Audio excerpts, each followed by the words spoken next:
Sorry, Ellie, you were talking about horse penis. Anyway, you were talking about horse penis before I cut you off.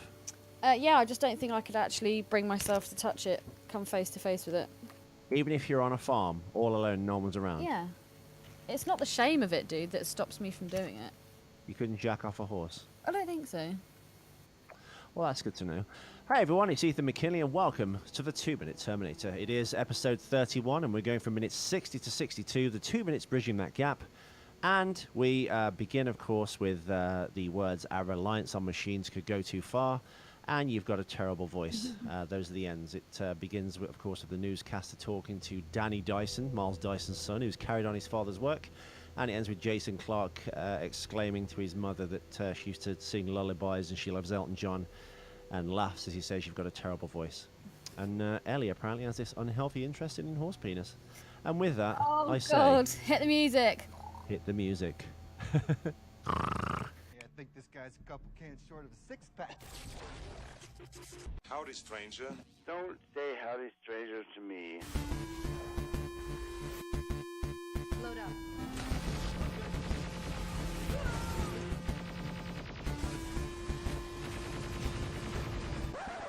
You didn't do the fourth. Thank God. It sucked.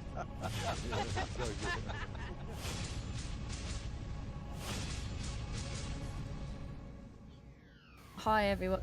And we're back. Gerald as well. I also talk on this particular podcast with Ethan McKinley. How are you? You do, I missed you out this time. I was just distracted, mesmerised by your farmhouse tales. I have no farmhouse tales. Ethan was asking me if I ever came face to face whilst on a farm. Have you ever came with a horse? If I ever came into close proximity to a horse, would I touch its penis? To which I did reply, I don't think I could.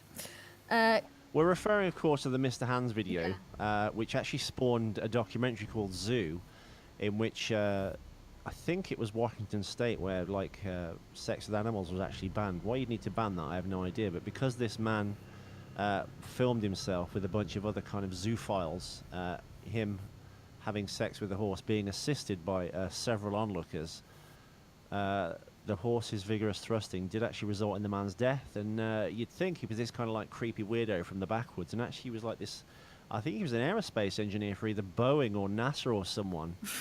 But Ellie, me to a lesser extent, but mostly Ellie, find it a source of endless fascination and discussion. It's just, it does. It just, I don't know. I just find it very interesting that a guy would get to that stage of, I'm going to go to these extremes to fulfill some sort of fantasy. I mean, how do you even discover that you're into that?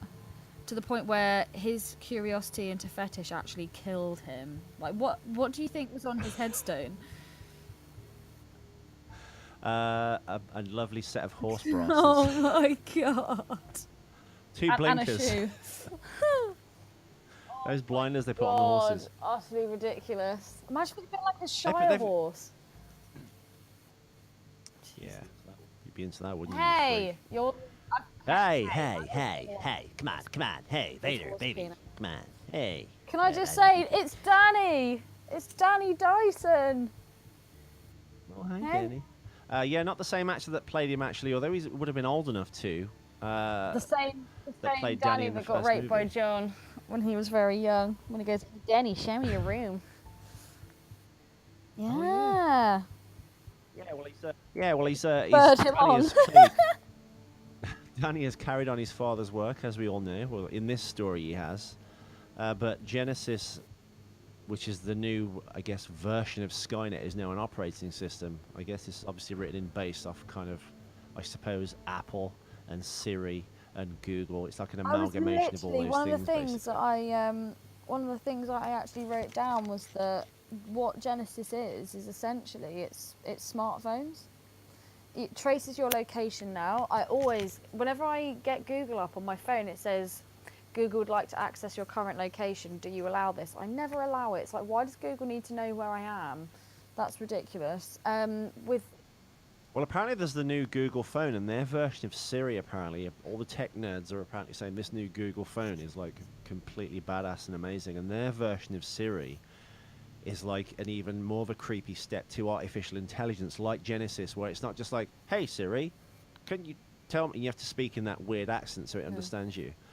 Like, where are chicken restaurants? And he goes, there are several chicken restaurants. And da-da-da-da-da-da. This one, you can literally, I think, have a conversation with it, like, person to person. That's how, like, obviously because it's Google, but it's, I don't know, it's very, we are one step closer to the things predicted in the first Terminator films that this is touching on. It's just not doing it what very it well. is, I just think it's a very strange what it and is scary. what is actually said at the very beginning of this 2-minute clip, when they're watching the news, and the news reporter says, this has led people to ask, has our reliance on the machines gone too far? That is one hot potato which we have discussed many times.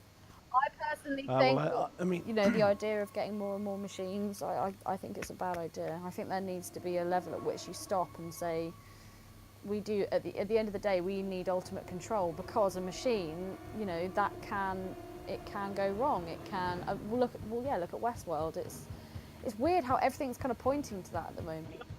have you watched Westworld yet, Ellie? I think I should send you the first couple of episodes. I really think you'd like it. It deals with these very questions, probably I better. have no time to watch anything. I know. I just think it deals with these things probably better than even Terminator did, where it's all about the metaphysical, and the machines are slowly waking up, and it's like there's this. Wasn't there a film that There's came these out, rogue. recently? I think my dad was telling me about it, but I remember seeing adverts for it, and it's about this artificial intelligence, and it's a female, and this guy, he goes in, and it's like a test subject, but he ends up falling in love with it. But she's this like crazy, like she's got the potential to kill I don't know how many men in what proximity, or. I think you're thinking of the 1980s film Eve of Destruction, which is a Terminator rip-off, or even a Terminator 3 rip-off before even Terminator 3. It might be a copy of, but it's definitely a new film, because I saw an advert for it like a year ago, and I never really heard anything about it. And then my dad was telling me that he'd seen this film, and there was this woman in it, and she's this kind of artificial intelligence, and apparently it was really good.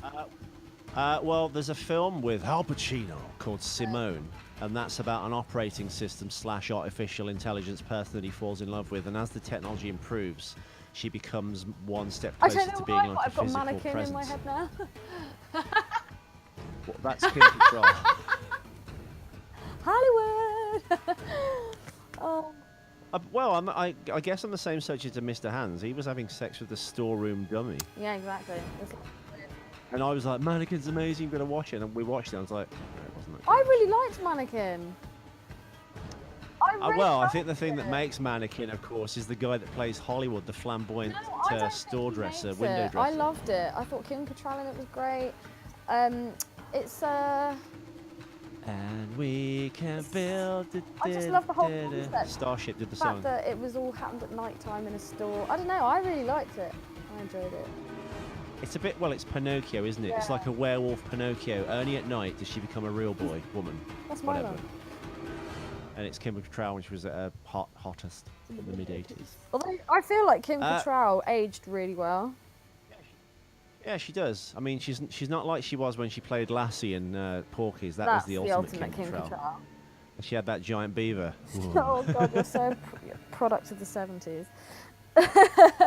No, I'm not. I just think, I mean, any men listening to this now, and I mean, guys do it as well. They can't. Everyone has to buzz everything off, and it's just like there's this weird dichotomy in society where all they talk about a lot in the media is paedophiles and statutory rape and female student has sex with a male student. I mean, sorry, female teacher in like all these American schools now. By the way, where are all these hot teachers coming from that are sleeping with all these stupid 14-year-old boys? I have no idea. Why was that not at my school? But we have this dichotomy in society now where everyone has to buzz everything off so it looks weird. A bit, you know what? You need hair on it to take the edge off it. It looks like E.T.'s fucking head. But I Christ's thought, sake. I mean, there's a particular person that you'd always say, oh yeah, this person gets all their hair lasered off, you should do it, it's great. So what are you talking about? Because I think it's better to be with a... I don't know. Because the occasional time you come across it, it becomes like, wow, it's like being with an adult. It's like, I'm with a woman. You're getting more into that now though, aren't you? Unless it looks like Mel Gibson's beard, I'm not interested.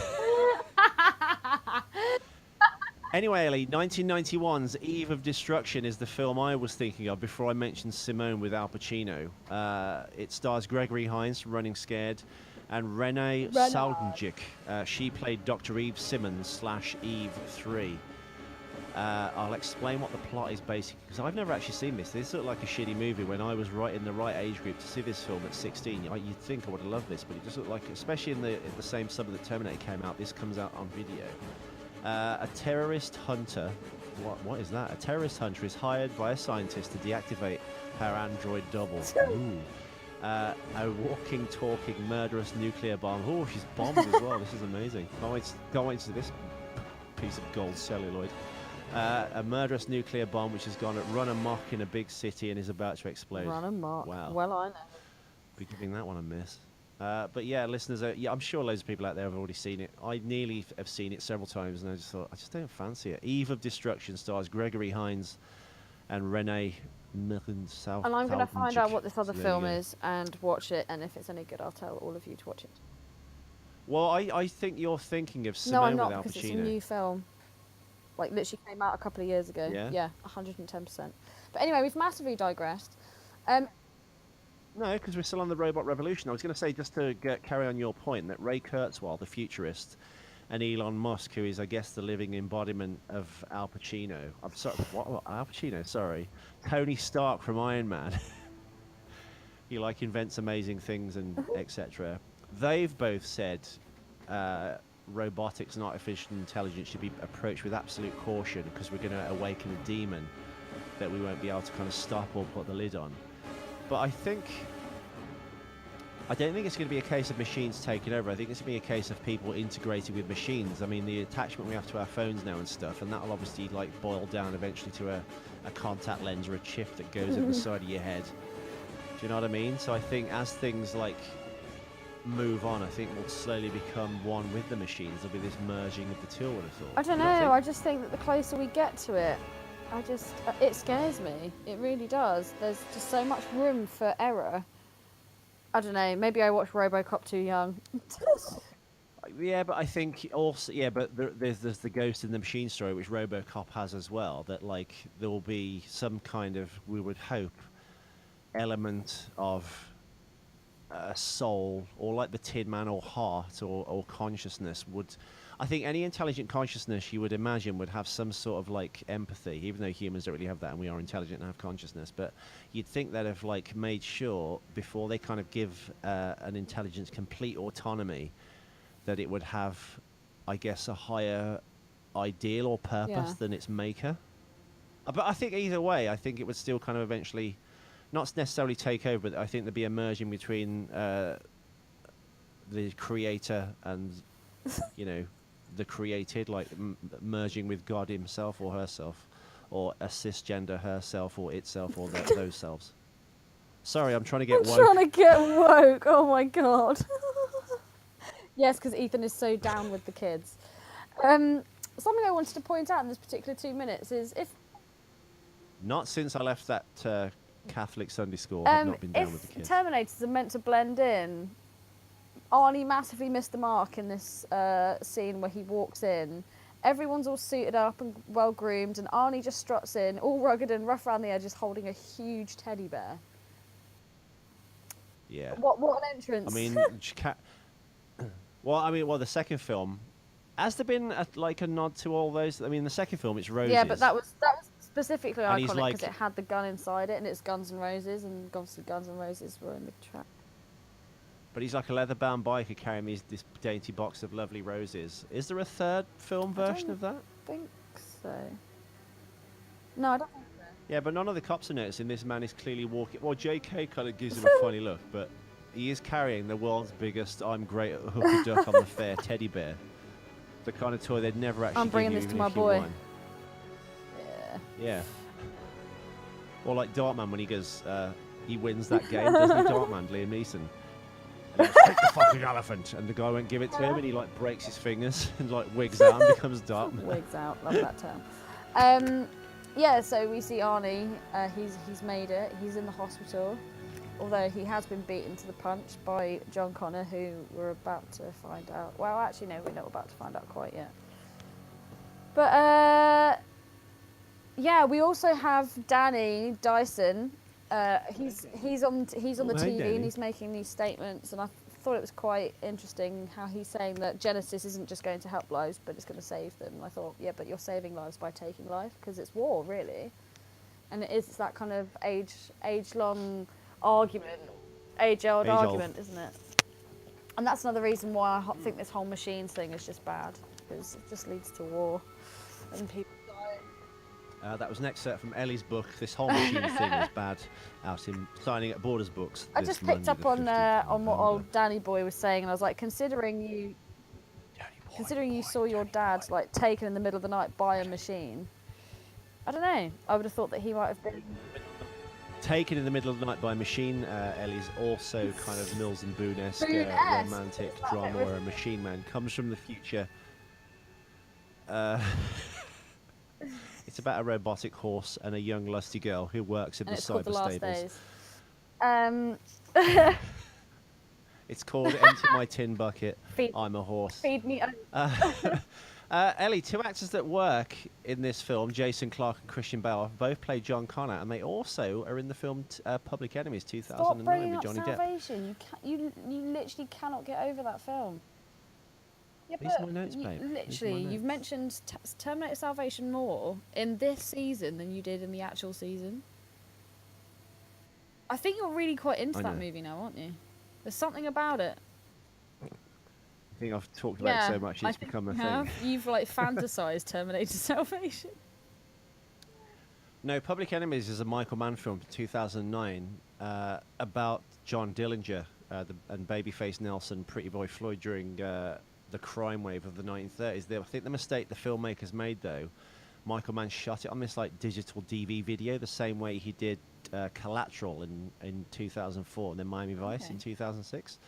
But because that format doesn't really lend itself to a period piece, it's a very weird kind of like film in that sense. It's very strange. But both, as I said before, Christian Bale and Jason Clarke are in that movie, and they play John Connor respectively, in my sex fetish horror film, Terminator Salvation, and of course Ellie's favourite film ever. Yeah, step aside, Terminator Labyrinth Genesis. and David Bowie.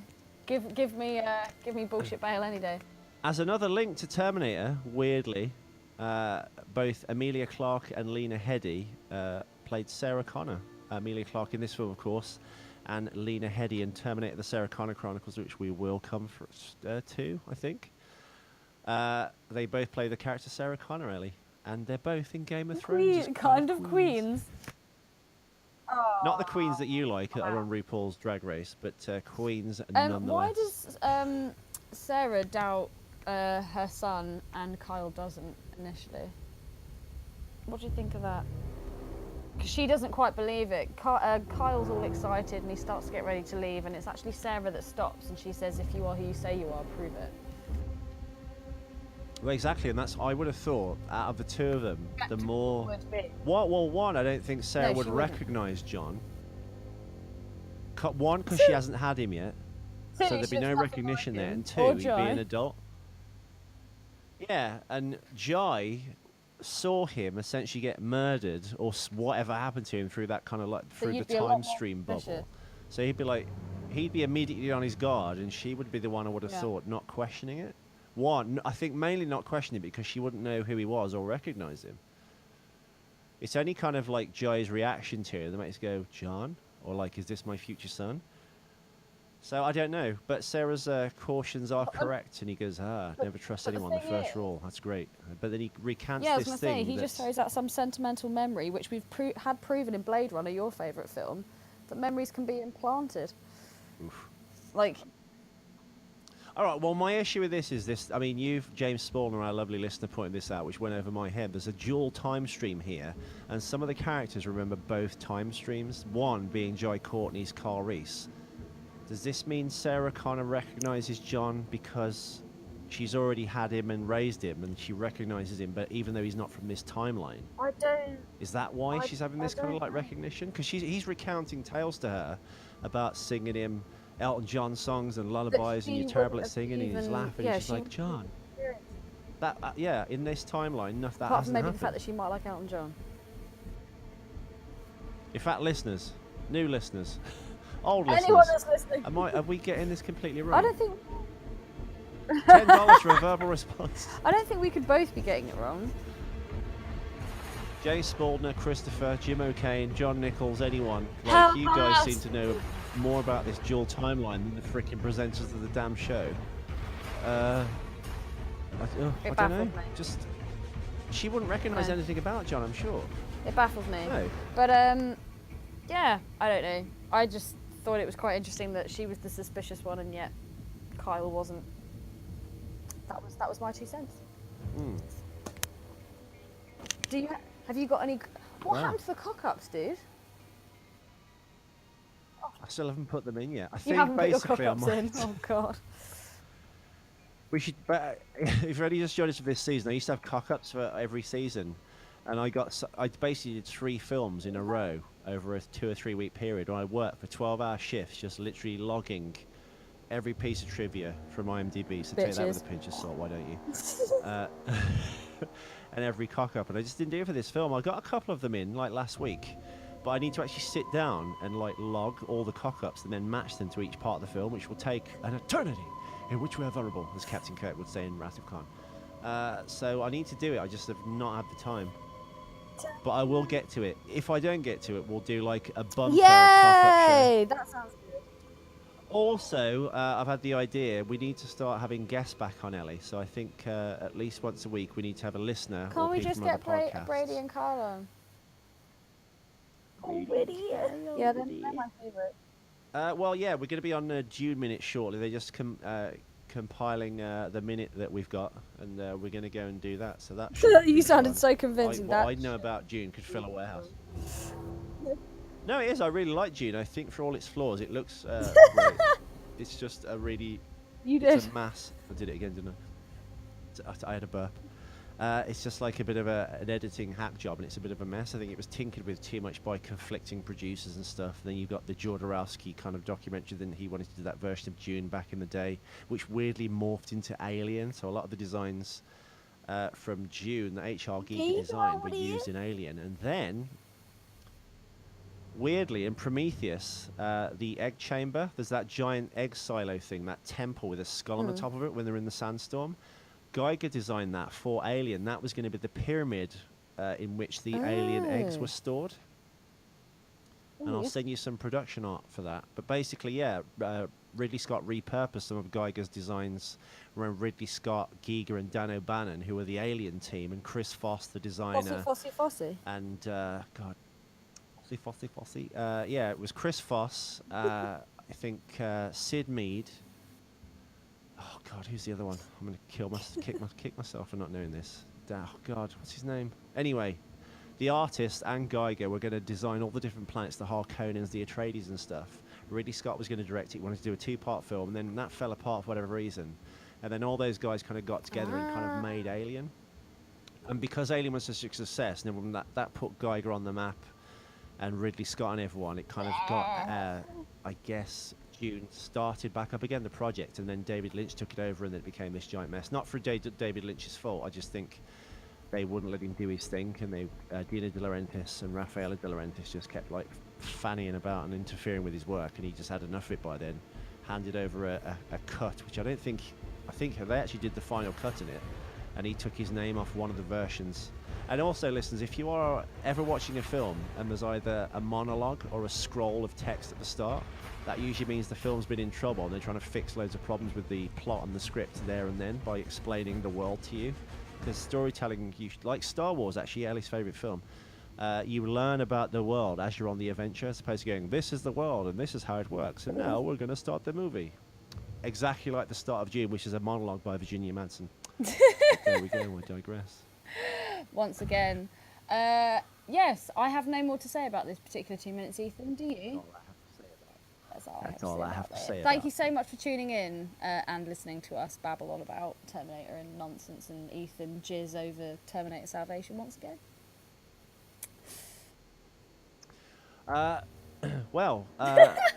Yes, thank you for listening to Echo Ellie's Sentiments. You can find us on Twitter, so follow us there. You can lock yourself in and spend an entire evening going through our Facebook page, which contains every clip we discuss with all the show notes, and all the photos and stills. Is the largest collection of Terminator stills ever on the internet. I know that because I went to all the fan sites and stole all their pictures. Hashtag I'm a dirty thief. You can actually watch the clip as we talk about it, Mystery Science Theater 3K style, in our in-video commentary on the YouTube version of the show, 2 Minute Terminator. So please check those out. And if you would, tell some friends about this show. Go to iTunes and leave us a lovely review or a bad review. Who cares? Just say something. Just reach out and touch us. Just do what Depeche Mode would do. Reach out and touch us. We'll be back tomorrow with episode 32. And yeah, thanks for listening, folks. What? Baby.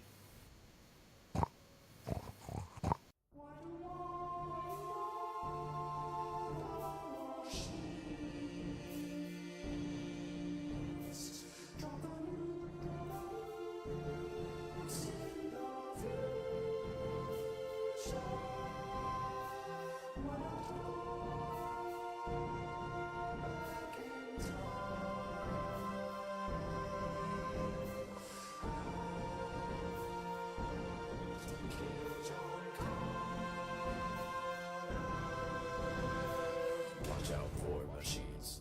They're unstoppable. Watch out for machines. They will go